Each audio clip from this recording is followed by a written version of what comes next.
साल 2024 दिल्ली का एक hitech research centre Neura lab. वहां बैठी थी एक लड़की, कंप्यूटर स्क्रीन पर झुकी हुई आर्या मेहता। स्मार्ट, शांत और बेहद जिज्ञासु। काले बाल, गहरी आंखें जिनमें अजीब सी गहराई थी, जैसे वो सिर्फ इंसान को नहीं, उसकी आत्मा को भी पढ़ सकती हो। उसकी टेबल पर एक पुरानी डायरी रखी थी जिस पर हल्के सुनहरे अक्षरों में लिखा था, वो जो मेरे दिल के पास था, रिया और आर्यन की कहानी। वो डायरी उसकी माँ की थी, जो अब इस दुनिया में नहीं थी। हर रात सोने से पहले आर्या वही डायरी पढ़ती और हर बार उसे लगता वो जो उसने पढ़ा वो कहानी नहीं, एक सच्चाई थी। उसकी उंगलियां डायरी के आखिरी पन्ने पर रुकी, जहां लिखा था, अगर कोई इसे पढ़े तो समझ ले, प्यार कभी मरता नहीं, वो बस रूप बदलकर लौट आता है। आर्या ने डायरी बंद की और खिड़की से बाहर देखा। अचानक सामने वाली बिल्डिंग में उसने एक परछाई देखी। वो लड़का उसे देख रहा था।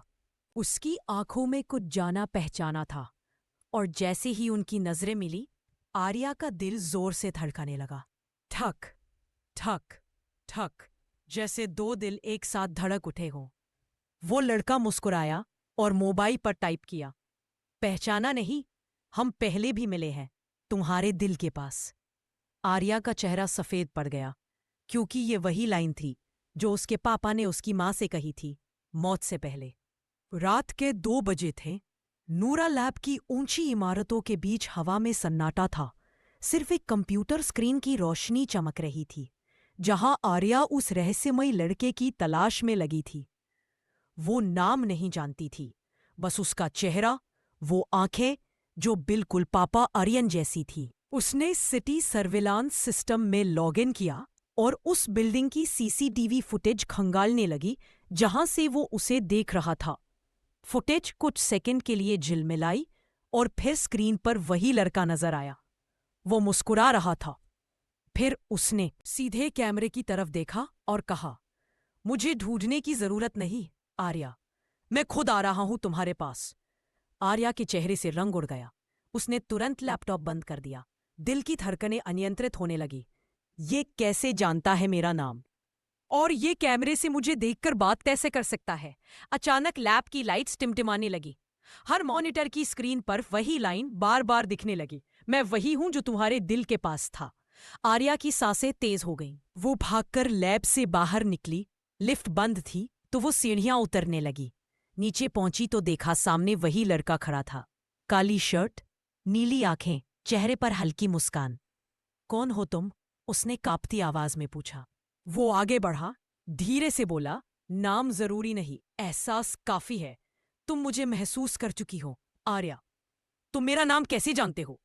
क्योंकि तुम्हारे अंदर का वो हिस्सा मेरी आवाज पहचानता है। आर्या कुछ समझ नहीं पाई। उसने एक कदम पीछे हटाया। वो मुस्कुराया। तुम्हारे माता पिता की कहानी अधूरी थी और मैं उसे पूरा करने आया हूं। उसकी आंखों में अजीब सी चमक थी। आर्या कांपती हुई बोली, क्या मतलब? तुम कौन हो? वो थोड़ा झुका और फुसफुसाया, मैं आर्यन हूं, तुम्हारे पिता का पुनर्जन्म नहीं, उनका अधूरा हिस्सा। आर्या सन्न रह गई। उसकी आंखों में आंसू आ गए। नहीं, ये झूठ है। वो मुस्कुराया, प्यार कभी मरता नहीं आर्या, बस अपने रास्ते बदलता है। इतना कहकर वो मुड़ा और अंधेरे में गायब हो गया। पीछे सिर्फ वही खुशबू रह गई जो आर्या ने कभी अपने बचपन में महसूस की थी, जब वो अपनी माँ की गोद में सोती थी और माँ कहती थी, ये तुम्हारे पापा की खुशबू है। अगली सुबह न्यूरा लैब की हवा में खामोशी थी, पर आर्या के दिल में सवालों का तूफान। वो सारी रात सो नहीं पाई थी। वो चेहरा, वो आवाज, मैं तुम्हारे पापा का हिस्सा हूं, बार बार दिमाग में गूंज रही थी।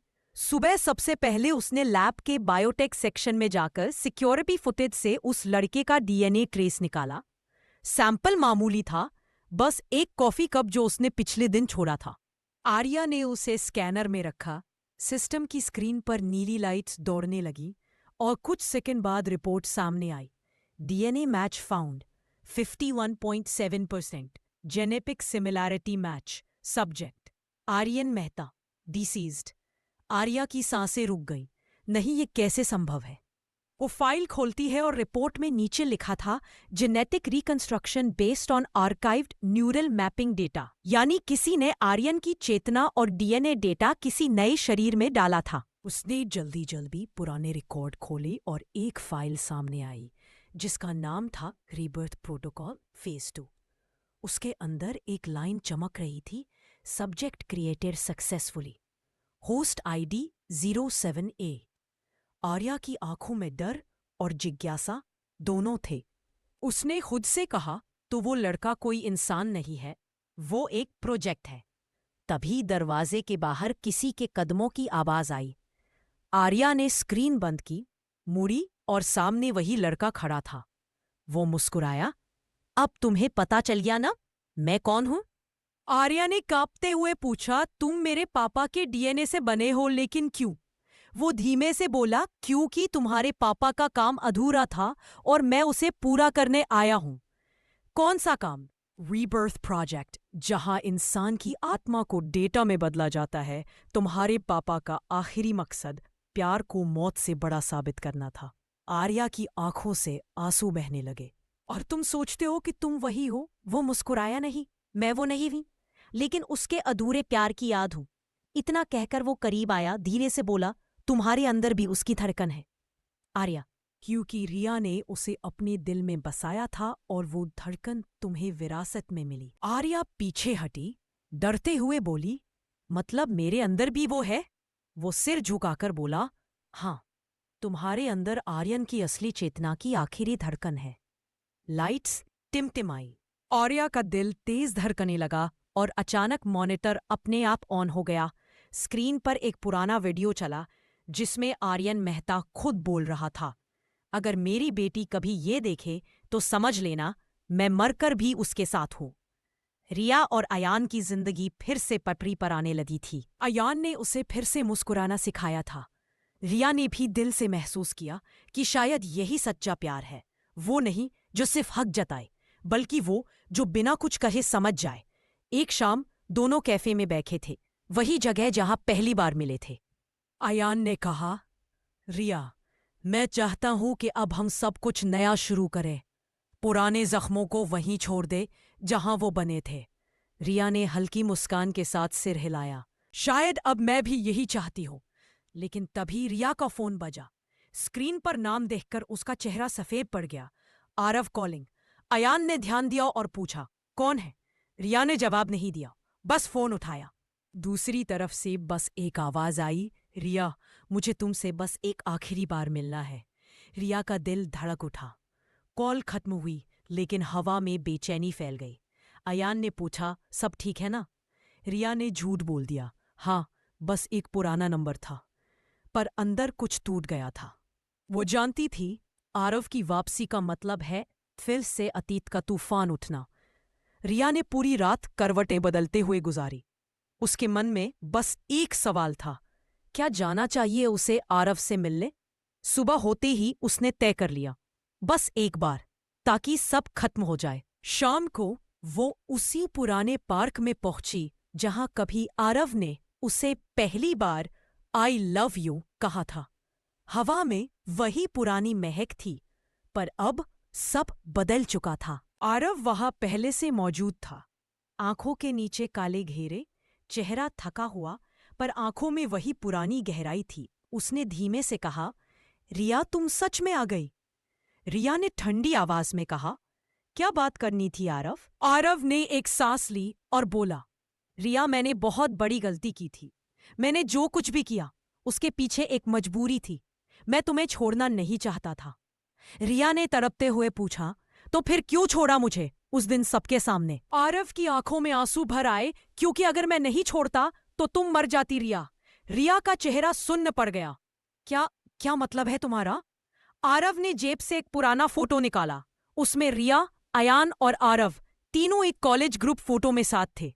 अयान ने मुझे उस दिन धमकी दी थी। आरव बोला कि अगर मैंने तुम्हें नहीं छोड़ा तो वो तुम्हें हमेशा के लिए मुझसे दूर कर देगा। रिया की आंखों से आंसू बह निकले। अयान, वो ऐसा कैसे कर सकता है?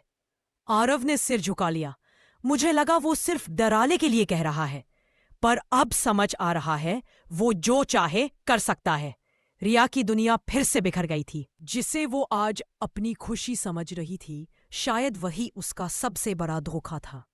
रिया के दिल में तूफान मचा हुआ था। आरव की बातें उसके कानों में गूंज रही थी। अगर मैं तुम्हें नहीं छोड़ता तो तुम मर जाती। वो यकीन नहीं कर पा रही थी कि अयान, जो अब तक उसकी जिंदगी की रोशनी था, वही उसका अंधकार बन सकता है। रात को जब अयान घर लौटा, रिया खिड़की के पास खड़ी थी। उसकी आंखों में आंसू थे, पर आवाज में ठंडापन। अयान, मुझे तुमसे कुछ पूछना है। अयान मुस्कुराया। क्या बात है?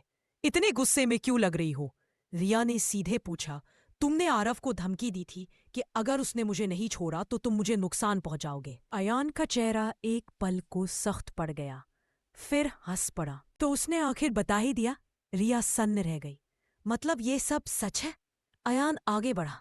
उसकी आंखों में एक अजीब सी चमक थी। हाँ रिया, क्योंकि मैं तुम्हें किसी और के साथ देख नहीं सकता था। तुम मेरी थी और हमेशा रहोगी। रिया पीछे हटी, डरते हुए बोली, ये प्यार नहीं है अयान, ये पागलपन है। अयान ने कहा, पागलपन नहीं रिया, जुनून है। मैंने तुम्हें पाया है और खो नहीं सकता। रिया ने धीरे से कहा, तुम मुझे कभी नहीं समझ पाए। और फिर कमरे से निकल गई, आंखों में आंसू और दिल में डर लिए हुए। वो सीधे आरव के पास पहुंची। मुझे सच जानना है, सब कुछ। वो रात, वो झगड़ा और वो धमकी। आरव ने गंभीर स्वर में कहा, रिया, वो सिर्फ धमकी नहीं थी। उसने उस रात कुछ ऐसा किया था जो आज तक किसी को पता नहीं। रिया ने कांपते हुए पूछा, क्या किया था अयान ने? आरव ने एक फाइल निकाली और कहा, इसमें वो सब सबूत हैं रिया, लेकिन इसे देखने के बाद तुम्हारी दुनिया पूरी तरह बदल जाएगी। आरव ने धीरे धीरे वो फाइल रिया के सामने खोली। फाइल के अंदर कुछ पुरानी फोटो थी, कुछ अस्पताल की रिपोर्ट्स और एक सीसीटीवी फुटेज की कॉपी। रिया ने कांपते हुए पूछा, आरव, ये सब क्या है? आरव की आवाज धीमी थी, लेकिन हर शब्द चुभ रहा था। वो रात याद है जब तुम्हारे कॉलेज की पार्टी के बाद तुम्हारी गाड़ी का एक्सीडेंट हुआ था? रिया की सांसें थम गई। हाँ, तुमने ही तो मुझे बचाया था, लेकिन तुम उसी रात गायब क्यों हो गए थे? आरव की आंखों में दर्द था, क्योंकि उस रात तुम्हारे एक्सीडेंट के पीछे कोई और था, और वो था अयान। रिया का चेहरा फक पड़ गया। क्या? क्या? आरव ने एक रिपोर्ट निकाली। उस रात तुम्हारी कार के ब्रेक किसी ने काटे थे, और पुलिस की रिपोर्ट में ये लिखा है कि अयान की कार वहीं पास में खड़ी थी। उसने सब कुछ प्लान किया था ताकि मैं फंस जाऊं और वो तुम्हारे करीब आ सके। रिया के होंठ कांप रहे थे। लेकिन उसने मुझे तो बचाया था, आरव ने कड़वी हंसी के साथ कहा, क्योंकि उसे पता था कि अगर वो तुम्हें बचाएगा तो तुम उसकी हो जाओगी। वो सिर्फ तुम्हें पाना चाहता था, किसी भी कीमत पर। रिया की आंखों से आंसू बह निकले। वो कुर्सी पर बैठ गई, सिर पकड़कर बोली, तो ये जो कुछ भी मैंने जिया वो एक झूठ था? आरव ने चुपचाप कहा, रिया, अभी भी देर नहीं हुई है, लेकिन अब जो करने जा रही हो उसके बाद सब कुछ बदल जाएगा। अयान को सच्चाई से डर लगता है, और वो सच्चाई अब तुम्हारे हाथ में है। रिया ने आंसू पोंछे और फाइल उठाकर बोली, अब वो मुझसे नहीं, मेरे सच से डर जाएगा। रिया उस रात देर तक नहीं सोई। हाथ में वो फाइल थी जिसमें उसकी पूरी जिंदगी का सच छुपा था। जिस इंसान को उसने अपना सबसे सच्चा प्यार समझा, वही उसकी सबसे बड़ी साजिश बन चुका था। सुबह होते ही वो अयान के ऑफिस पहुंची। अयान हमेशा की तरह कॉन्फ्रेंस टेबल पर बैठा था, पर आज रिया के चेहरे पर कुछ और ही था। डर नहीं, सच की ताकत। रिया, इतनी सुबह? अयान ने मुस्कुराते हुए पूछा। रिया ने टेबल पर वो फाइल पटक दी। मुस्कुराने की हिम्मत कैसे हुई तुम्हें? अयान ने फाइल खोली और पल भर में उसका चेहरा उतर गया। रिया, तुम ये सब कहां से लाई? रिया की आवाज कांप रही थी, पर आंखों में आग थी। उससे फर्क नहीं पड़ता, लेकिन अब मुझे सब पता है। वो एक्सीडेंट, वो प्लान तुम्हारा था। तुमने मेरे ब्रेक कटवाए ताकि आरव फंसे और तुम हीरो बन सको। अयान धीरे से हंसा, फिर बोला, और अगर हाँ तो मैंने जो किया तुम्हारे लिए किया, तुम्हें पाने के लिए। तुम कभी समझ ही नहीं पाई रिया, मैं तुमसे कितना प्यार करता हूं। रिया चिल्लाई, ये प्यार नहीं है अयान, ये जुनून है, धोखा है और अपराध है। अयान की आंखों में पागलपन उतर आया। वो टेबल के पास आया, फाइल उठाकर जमीन पर फेंक दी। कोई सबूत नहीं बचेगा रिया। लेकिन तभी दरवाजा खुला और अंदर आरव पुलिस के साथ दाखिल हुआ। अब देर हो चुकी है अयान, आरव बोला। सारे सबूत पुलिस के पास हैं और अब रिया नहीं, कानून बोलेगा। अयान ने गुस्से में टेबल पलट दी। तुम दोनों ने मुझे धोखा दिया। फिर वो रिया की तरफ बढ़ा, पर पुलिस ने तुरंत उसे पकड़ लिया। रिया बस खड़ी रही। आंसुओं में भी एक सुकून था, क्योंकि आज पहली बार उसने डर से नहीं, सच से सामना किया था। पर कहानी यही खत्म नहीं हुई थी, क्योंकि जाते जाते अयान ने सिर्फ एक बात कही। रिया, तुम समझती हो ये खत्म हो गया? नहीं, ये तो शुरुआत है। अयान को गिरफ्तार हुए 3 महीने बीत चुके थे। रिया ने खुद को संभाल लिया था और अब आरव के साथ एक नई शुरुआत करने की कोशिश कर रही थी। दोनों ने आर्या फाउंडेशन नाम से एक एनजीओ शुरू किया, ताकि वो उन लड़कियों की मदद कर सकें जो रिश्तों में धोखे का शिकार हुई थीं।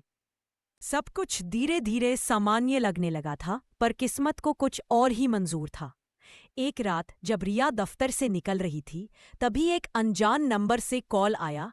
हेलो मिस रिया, अयान शर्मा आज जेल से फरार हो गया है। रिया के हाथों से मोबाइल गिर गया। आरव ने तुरंत उसे संभाला। क्या हुआ? रिया की आवाज कांप रही थी। वो वापस आ गया है। उसी रात उनके घर के दरवाजे पर एक गुलाब रखा मिला, काले रंग का गुलाब, और उसके साथ एक पर्ची। मैंने कहा था ना रिया, ये तो बस शुरुआत थी। आरव ने तुरंत पुलिस को बुलाया, पर कोई सुराग नहीं मिला। रिया की रातों की नींद उड़ गई थी। वो हर आवाज पर चौंकने लगी। एक दिन आर्या फाउंडेशन में सीसीटीवी कैमरे के सामने एक साया दिखा, लंबा काला कोट पहने और हाथ में वही काला गुलाब। आरव ने फुटेज देखकर कहा, रिया ये वही है। रिया की आंखों में डर नहीं, अब बस दृढ़ता थी। इस बार मैं नहीं भागूंगी आरव, इस बार उसका सामना मैं करूंगी, आखिरी बार। रात गहरी थी। हवा में हल्की ठंड और सन्नाटा फैला हुआ था। रिया अकेली आर्या फाउंडेशन के ऑफिस में बैठी थी। सभी कर्मचारी जा चुके थे, पर वो वहीं रुकी रही, क्योंकि उसे पता था आज वो आएगा। टेबल पर रखा काला गुलाब धीरे धीरे मुरझा रहा था। रिया ने गहरी सांस ली और अपने सामने रखे पेन ड्राइव को देखा। उसमें वो सारी फुटेज थी जो अयान की असलियत साबित करती थी। घड़ी ने 12 बजाए और तभी दरवाजा धीरे से खुला। वो था अयान, चेहरे पर वही ठंडी मुस्कान, हाथ में वही काला गुलाब। रिया, मैं वापस आ गया, उसने धीमे से कहा। तुम्हारे बिना मेरी कहानी अधूरी थी। रिया ने शांत आवाज में कहा, कहानी अब खत्म होगी अयान, इस बार मेरी शर्तों पर। अयान हंसा। तुम सोचती हो तुम जीत जाओगी? वो आगे बढ़ा। तुम भूल गई मैं तुमसे कितना प्यार करता हूं। रिया ने कहा, प्यार या वो जुनून जिसने मेरी जिंदगी तबाह कर दी? अयान चिल्लाया, तुम मेरी थी रिया, और हमेशा रहोगी। वो रिया की तरफ बढ़ा, पर तभी लाइटें जल उठीं। आरव और पुलिस टीम पहले से वहां मौजूद थे। बस बहुत हुआ अयान, आरव चिल्लाया। अयान ठिठक गया। रिया ने कैमरे की तरफ इशारा किया। इस बार सब रिकॉर्ड हो रहा है। अयान हंसते हुए बोला, रिकॉर्ड करो जितना चाहो, प्यार को कोई हरा नहीं सकता। इतना कहकर वो रिया की तरफ झपटा, पर आरव ने बीच में आकर उसे धक्का दिया और पुलिस ने अयान को पकड़ लिया। अयान जमीन पर गिर पड़ा। हाथों में हथकड़ी थी, पर होंठ पर एक अजीब मुस्कान। रिया, मेरा नाम कभी नहीं भूल पाओगी। पुलिस उसे ले गई और रिया वहीं खड़ी रही। आंखों से आंसू बहते रहे, पर इस बार वो आंसू डर के नहीं, मुक्ति के थे। सुबह की पहली किरण खिड़की से अंदर आई। रिया ने आसमान की ओर देखा और मुस्कुराई। अब मेरी जिंदगी किसी के नाम की नहीं, अब मैं खुद अपनी हूं। आरव उसके पास आया, उसका हाथ थामा और बोला, अब सब खत्म हो गया रिया। रिया ने सिर हिलाया। हाँ आरव, अब बस सच्चाई है। अगर ये कहानी पसंद आई हो तो लाइक, कमेंट और शेयर जरूर करना, और हाँ, चैनल को सब्सक्राइब करना ना भूलें। The end.